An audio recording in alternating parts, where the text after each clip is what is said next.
Britain जो है हमारे ऊपर जो है शासन कर रहा था, तो उस समय जो है हमारा जो है देश जो है टुकड़ों में बटा हुआ था, छोटे छोटे टुकड़ों में बटा हुआ था। अब समय था कि इस छोटे छोटे राज्यों को आपस में जोड़ के एकीकरण करना और सबको जो है न्याय जो है एक बराबर मिले, एक समान मिले।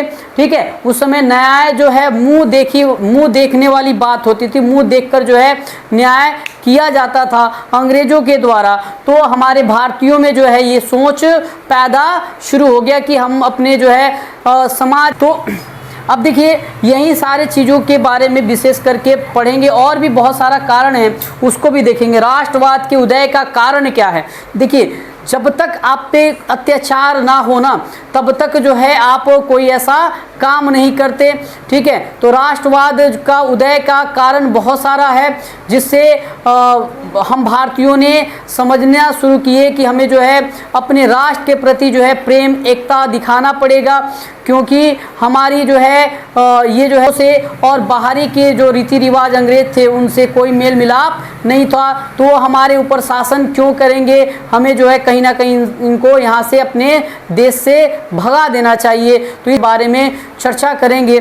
ठीक है, तो आइए देखा जाए राष्ट्रवाद के उदय का कारण क्या रहा, राष्ट्रवाद का उदय कैसे हुआ, राष्ट्र के प्रति भारतीय लोग सोचना कैसे शुरू किए, है ना। इनके ऊपर अत्याचार अगर नहीं होगा तब तक जो है कोई, है ना, उग्र नहीं होता है ना।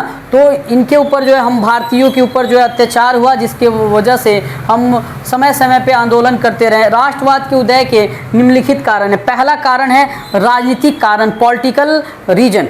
ठीक है, पॉलिटिकल रीजन क्या है हम देखेंगे। देखिए, ब्रिटिश शासक जो है साम्राज्यवादी नीति के पोषक थे, यानी ब्रिटिश जो थे वो क्या चाहते थे कि गरीब देशों का शोषण करना, है ना। तो ये लोग साम्राज्यवादी नीति, हड़प नीति, है ना, दूसरे के चीज़ों को हड़पना लूटना यही चाहते थे ब्रिटिश शासक। ठीक है, अब देखिए 1858 में महारानी विक्टोरिया के घोषणा के साथ सभी देशी राज्य ब्रिटिश साम्राज्य के अधीन आ गया। अब देखिए इसका क्या मतलब हुआ। हमारे भारत में जो है ईस्ट इंडिया कंपनी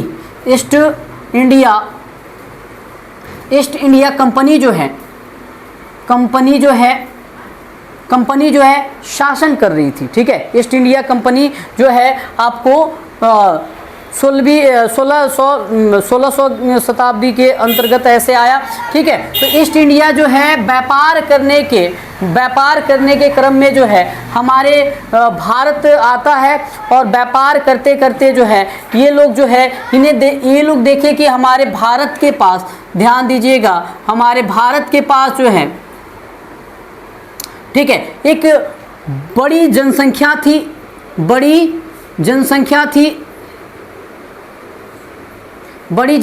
थी, साथ में एक बड़ा भूभाग था। तो इन लोगों ने क्या किया, शासन चलाने का, है ना, हमारे ऊपर शासन करने का तरकीब ढूंढ लिया, और ये लोग जो है हमारे ऊपर शासन करना शुरू कर देते हैं। ठीक है, तो अब देखिए इसमें जो कंपनी थी, ईस्ट इंडिया कंपनी जो थी, इसमें जो है महारानी विक्टोरिया, है ना, महारानी विक्टोरिया जो है ब्रिटेन की महारानी थी, रानी नहीं, रानी का भी महारानी थी, है ना।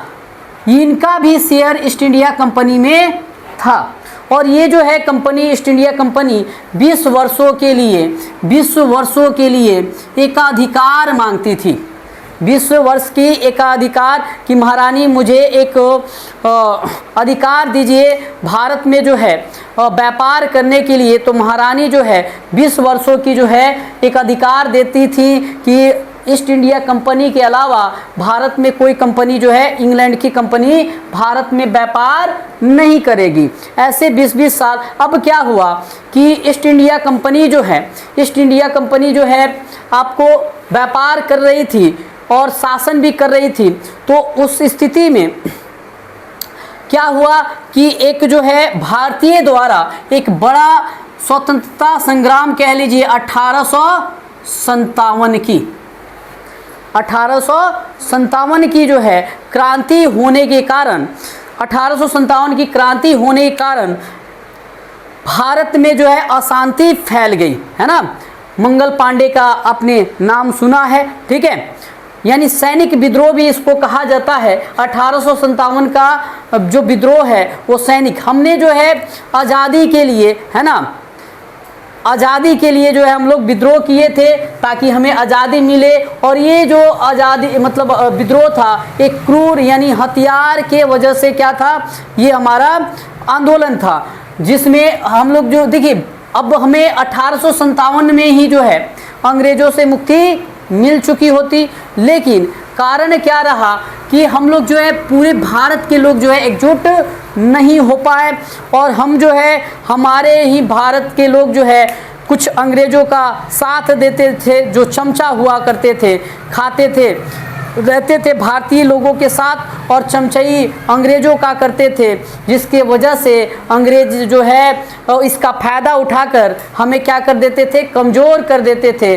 और कहीं ना कहीं 1857 की विद्रोह हुआ तो इसमें जो है पूरी भारतीय लोग जो है शामिल नहीं हुआ। जैसे यहाँ इतनी भारत के लोग ही इसी इलाका जैसे उत्तर प्रदेश हो गया, पंजाब हो गया, मध्य प्रदेश, ये राज्यों के लोग जो है इस 1857 के विद्रोह में, महाराष्ट्र के लोग, ये सब जो है शामिल हुए। पूरे अगर भारत जो है और सशक्त रूप से अगर इति होता तो हम उसी समय 1857 के विद्रोह में ही हम अपनी आज़ादी पा लेते, लेकिन हम क्या हुआ, नाकाम हुए। देखिए वास्तव में कहा जाता है कि असफलता, देखिए आप कोई काम करते हैं ना और पहली बार सफलता मिल जाए तो उसकी मज़ा नहीं आता। अगर आप असफल होते हैं तो आप और जो है अपने ऊपर मेहनत करते हैं, मजबूत अपने आप को मजबूत स्थिति में लाते हैं। असफलता ही सफलता की कुंजी होती है। आप जितना असफल होइएगा उतना ही जो है आप मेहनत कीजिएगा और सफलता की ओर बढ़ते जाइएगा। आपको गिराने वाला कोई नहीं पैदा लेगा, है ना। आप इतनी सशक्त हो जाएंगे कि आपको कोई हिला नहीं सकता। आगे देखिए तो कुछ ऐसे ही हुआ, हम जो है असफल हुए तो हमारे अंदर जो है असफल हुए, इसलिए अब जो है हम भारतीयों को एकजुट होना, है ना, एकजुट जो है सब लोग जो है आके अब एकजुट होना शुरू होते हैं। तो देखिए ये यहाँ पे जो है 1858 में महारानी विक्टोरिया की घोषणा के साथ सभी देसी राज्य, अब क्या हुआ, रानी महारानी जो है विक्टोरिया ईस्ट इंडिया कंपनी से जो शासन करने का अधिकार दिया हुआ था, उन्होंने एक घोषणा किया इंग्लैंड में कि जितने भी देसी रियासतें राज्य हैं भारत की, वो जो है अब महाराज छीन लेती हैं और शासन जो है अपने हाथ में करती हैं, ठीक है। तो अब इस तरह से जो है इस कारण भारत में राष्ट्रीय लहर आई कि अब जो है हमें कुछ नया देखने को मिलेगा। कुछ उम्मीद लगा बैठे थे हम भारतीय लोग, लेकिन ऐसा कुछ नहीं हुआ। और भी अत्याचार हमारे ऊपर बढ़ेगा, वो देखेंगे।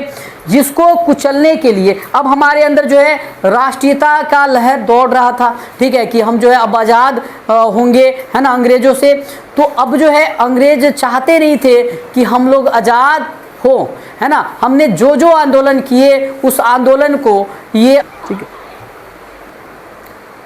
अब क्या हुआ, महारानी विक्टोरिया जो है घोषणा की कि जितने भी भारत की देसी रियासतें हैं वो क्या होगा, ब्रिटिश शासन के अंतर्गत आ जाएगा।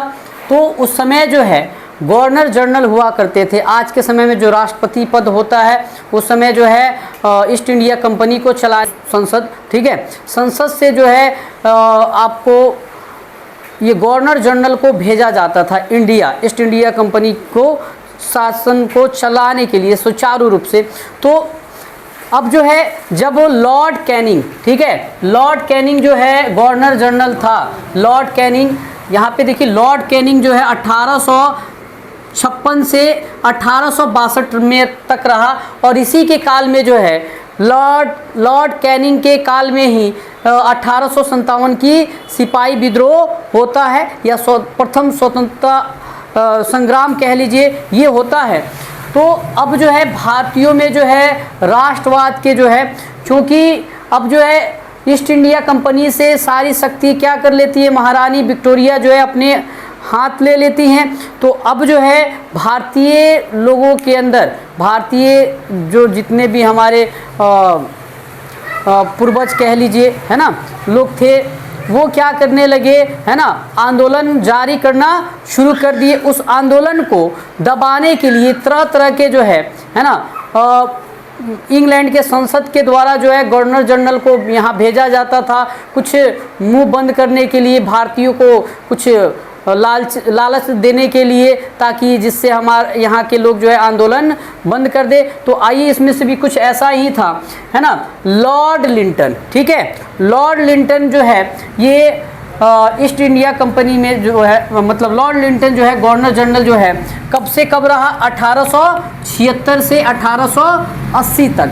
तो इसके काल में कुछ क्या क्या हुआ ये हम देख रहे हैं। 1878 में वर्नाक्यूलर एक्ट इसने पारित किया, लॉर्ड लिंटन ने। अब देखो ये थोड़ी करता था, ये आपको इंग्लैंड के संसद से जो है, ब्रिटेन के संसद से जो है क्या होता था, पार्लियामेंट से ये आपको घोषणा आता था, और उसी को जो है ये गवर्नर जनरल जो होते थे, है ना, ये लोग लागू करते थे। तो 1878 में ध्यान दीजिएगा, 1878 में, यानी जब ये 1876 में भारत का, मतलब भारत में जो है ये गवर्नर जनरल बना, तो उसके 2 साल बाद एक लॉर्ड लिंटन के द्वारा वर्नाक्यूलर एक्ट जो है पारित किया जाता है। ये वर्नाक्यूलर एक्ट के माध्यम से क्या होता था कि प्रेस जो है, भारतीय प्रेस पर कठोर प्रतिबंध लगाया जाता था। खास करके देखो, राष्ट्रीय हित के लिए सोम प्रेस था, इसके खिलाफ जो है कठोर प्रतिबंध, क्योंकि ये भारत के हित में, राष्ट्रवाद के हित में जो है ये अपना पेपर छापता था, है ना, इसकी पत्रिका निकलती थी सोम के। तो इस पे जो है कठोर प्रतिबंध लगाने के लिए वर्नाक्यूलर एक्ट को अंग्रेजों के द्वारा, यानी लॉर्ड लिंटन के द्वारा पारित किया गया। और फिर 1878 में ही एक और जो है एक्ट पारित होता है, एक और कानून पारित किया जाता है, आर्म्स एक्ट। याद रखेंगे ये कब पारित किया जाता है, 1878 में, लेकिन लागू कब होता है, भारत में लागू होता है 1879 में। ये आर्म एक्ट क्या होता है इसको जानिए, है ना। अब लोग जो है हथियार लेके भी आ जाते थे, हम भारतीय लोग जो है हथियार भी उठा लेते थे। तो अंग्रेजों ने क्या किया, एक एक्ट पारित किया, आर्म्स एक्ट। अब इसके तहत क्या होता था कि भारतीय को, सभी भारतीयों को, यहाँ पे सभी छूट गया, कोई बात नहीं, सभी भारतीयों को अस्त्र शस्त्र रखना गैर कानूनी कर दिया गया, कि कोई भी बिना लाइसेंस का जो है हथियार नहीं रखेगा। हम मतलब ये चाहते थे कि भारतीयों को कमज़ोर रखा जाए, लेकिन हम भारतीय लोग कहाँ मानने वाले, हम लोग तो अपने थेतर कह लीजिए किस्म के थे, है ना। तुम 2 करोगे तो हम 4 करेंगे, ठीक है, हम भी हार मारने वालों में से नहीं थे। आगे देखिए, उसके बाद लॉर्ड लिंटन के बाद जो है अब अगला जो है गवर्नर जनरल बनते हैं लॉर्ड रिपन। कौन जी, लॉर्ड रिपन। इनका शासनकाल रहा है 1880 से 1884। इसमें इन्होंने क्या किया, 1883 में इल्बर्ट बिल, है ना, इसने इल्बर्ट बिल जो है जारी किया, है ना, एक नया कानून लाया, है ना, भारत में एक नया कानून लाया, क्या कि इल्बर्ट बिल के द्वारा भारतीय और यूरोपीय व्यक्तियों के, अब देखो इसके नियम, इसके शासन में जो है भारतीय लोग क्या थे, नाखुश थे। अब उनको खुश रखने के लिए एक भारतीय हित में जो है और क्या किया गया, इल्बर्ट बिल जो है लागू किया गया। अब इल्बर्ट बिल क्या है, थोड़ा सा यहाँ पे देखेंगे। इल्बर्ट बिल के द्वारा भारतीय और यूरोपीय व्यक्तियों के फौजदारी मुकदमों की सुनवाई सामान्य न्यायालय में करना था, मतलब छोटा न्यायालय में, है ना, हाई कोर्ट, सुप्रीम कोर्ट, इस सब में नहीं, छोटा नॉर्मल जो हमारा कोर्ट होता है ना, जैसे हमारी पूर्वी चंपारण में जो है कोर्ट है, ये छोटा सामान्य न्यायालय में जो है सुनवाई। अब इसमें क्या होता था, देखो इसमें जो जज हुआ करते थे, है ना, जो इसमें जज होते थे वो कहाँ के होते थे? भारतीय मुल्क के थे, भारतीय मुल्क के थे। और इनको कहा गया कि आप जो है यूरोप वाले यूरोपीय लोगों के भी, है ना, फौजीदारी मुकदमा और भारतीय लोगों की भी देखना है। तो अब इससे क्या हुआ, इंग्लैंड में जो है हड़कंप मच गया भाई कि बताओ इंडिया वाले जो है, भारतीय वाले जो है जज हमारी मुकदमा का सुनवाई करेगा, है ना, नहीं चलेगा। बाद में इल्बर्ट बिल क्या किया गया, वापस ले लिया गया। ठीक है, आगे फिर जो है इसका जो है नेक्स्ट भाग जो है अगले वीडियो में जो है आपको जारी रखेंगे, राजनीतिक कारण इसमें अभी पूरा ख़त्म नहीं हुआ है। और आप मेरे साथ बने रहें और जो है आपको भारत में राष्ट्रवाद, नेशनलिज्म इन इंडिया, इसको हम आपको बहुत अच्छे तरीके से कराएंगे। और बिहार बोर्ड क्लास 10th की जो है आपको जो है इस चैनल पे B4 एकेडमी पे जो है सारे जो है तैयारी करवाया जाएगा, सामाजिक विज्ञान का, मैथ का और साइंस का। धैर्य बना के रखिए। और यदि हमारी वीडियो जो है आपको अच्छी लगती हो तो लाइक सब्सक्राइब करना ना भूले और अपने दोस्तों के साथ भी शेयर कर दे। धन्यवाद, क्योंकि हम लोग जो है बहुत मेहनत करते हैं। यदि आप एक लाइक करते हैं तो जिससे हमारी हौसला बढ़ता है। धन्यवाद।